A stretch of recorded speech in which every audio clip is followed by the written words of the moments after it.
నోటితో పోచుకోలు కబుర్లు చెప్పి వ్యక్తిగతంగా కుటుంబాలను బాగు చేసుకునే రాజకీయం మోడీకి చేత కాదు, బీజేపీ ప్రభుత్వానికి చేత కాదు, ఎన్డీఏ ప్రభుత్వానికి చేత కాదు. చాలా క్లియర్గా భవిష్యత్తు ప్రణాళికలు భారతదేశపు అభివృద్ధి దిశగా అడుగులు వేస్తుంది. ఇప్పుడు 3 అంశాలు చేస్తుంది.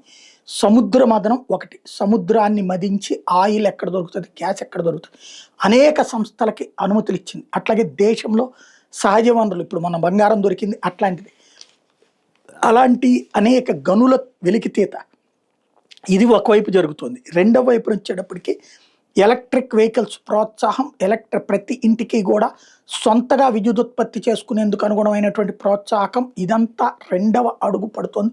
తద్వారా విద్యుత్తు వాడకం కంటే కూడా వినియోగం ఎక్కువ దిశగా అడుగులు వేస్తుంది.